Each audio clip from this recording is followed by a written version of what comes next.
दोस्तों नमस्कार, मैं हूं अरुण भाटिया और आप देख रहे हैं जगत क्रांति टीवी। दोस्तों आज हम आपको ले चलते हैं हरियाणा के सोनीपत लोकसभा क्षेत्र में। हरियाणा का gateway of Delhi Sonipat Lok Sabha seat पर कांग्रेस ने पूर्व मुख्यमंत्री भूपेंद्र सिंह हुड्डा को अपना प्रत्याशी बनाकर भाजपा के सामने एक बड़ी चुनौती खड़ी कर दी है। हालांकि हुड्डा के नाम की पहले केवल चर्चाएं थी। समझा जा रहा था कि कांग्रेस बाप बेटे को एक साथ टिकट नहीं देगी, पर अंतिम समय में कांग्रेस ने भूपेंद्र सिंह हुड्डा को सोनीपत से अपना प्रत्याशी घोषित कर दिया। यह एक तरह से दूसरी पार्टी प्रत्याशियों के लिए बड़ा राजनीतिक झटका था।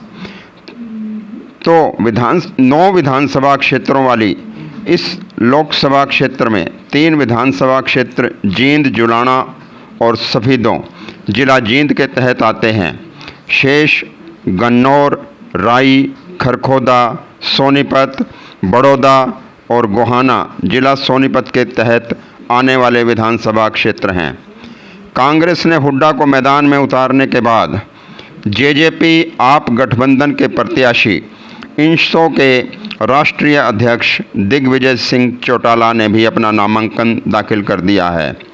ताऊ देवीलाल की चौथी पीढ़ी ने इतिहास दोहरा दिया है, क्योंकि 1998 के लोकसभा चुनाव के लिए अजय चौटाला ने अपने दादा चौधरी देवीलाल से चुनाव लड़ने को कहा तो उन्होंने बोला कि अगर नेता बनना है तो भिवानी जाकर चुनाव लड़ेंगे, सांसद तो कहीं से भी बन जाओगे। उस समय अजय चौटाला ने तत्कालीन हरियाणा विकास पार्टी के प्रत्याशी के रूप में सुरेंद्र सिंह के मुकाबले में आकर चुनाव लड़ा। पहली बार नए क्षेत्र से चुनाव में अजय चौटाला ने 3,51,546 वोट हासिल कर दूसरे स्थान पर रहे, लेकिन इस चुनाव ने उनको राजनीति में स्थापित कर दिया। अब की बार अजय चौटाला ने अपने छोटे बेटे दिग्विजय चौटाला को कांग्रेस के दिग्गज नेता और पूर्व मुख्यमंत्री भूपेंद्र सिंह हुड्डा के सामने चुनाव मैदान में उतारा है। चुनाव परिणाम चाहे जो भी रहें, पर इस चुनाव के माध्यम से दिग्विजय चौटाला को राजनीति में एक मुकाम मिल जाएगा। वे आने वाले चुनावों में एक बड़ी चुनौती बन जाएंगे। अब 39 साल के बाद सोनीपत से ताऊ देवीलाल की चौथी पीढ़ी दिग्विजय चौटाला मैदान में आए हैं।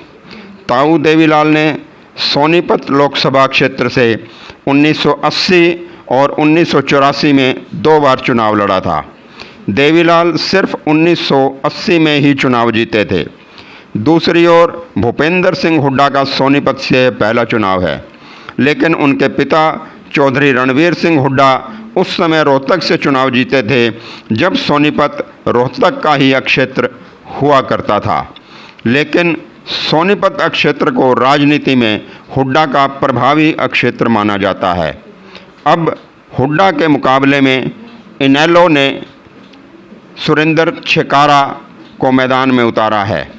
सोनीपत क्षेत्र से लोकतंत्र सुरक्षा पार्टी के सुप्रीमो राजकुमार सैनी ने घोषणा की हुई थी कि वह भूपेंद्र सिंह हुड्डा के मुकाबले में चुनाव लड़ेंगे, किंतु उन्होंने अपनी पार्टी की महिला प्रत्याशी राजबाला सैनी को टिकट थमा दिया।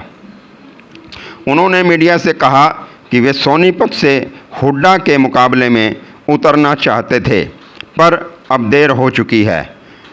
सभी पूर्व बयानों को दरकिनार करते हुए राजकुमार सैनी ने अंतिम दिन सोनीपत पहुंचकर अपना नामांकन पत्र दाखिल भी किया, किंतु उनके नामांकन पत्र में त्रुटि होने के कारण वह पर्चा दाखिल नहीं कर पाए। अब 3 जाट प्रत्याशियों के मुकाबले में भाजपा के ब्राह्मण प्रत्याशी रमेश कौशिक एक बार फिर से मैदान में हैं।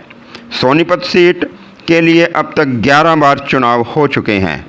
इनमें 9 बार जाट प्रत्याशियों ने जीत दर्ज की है। केवल 2 बार 2014 में रमेश कौशिक भाजपा के प्रत्याशी के रूप में सफल हुए, तो 1996 में निर्दलीय प्रत्याशी के रूप में अरविंद शर्मा ने यह सीट जीती थी। अब देखना है कि बाजी कौन लेकर जाता है। दोस्तों, आज के लिए बस इतना ही। अगले एपिसोड में हम आपको बताएंगे हरियाणा में जाट और नॉन जाट की राजनीति का क्या प्रभाव रहा है। देखते रहिए जगत क्रांति टीवी। नोटिफिकेशन के लिए आइकॉन बेल दबाएं और चैनल को सब्सक्राइब करें। अगर आपको हमारा यह चैनल अच्छा लगता है तो लाइक करें, शेयर करें। धन्यवाद।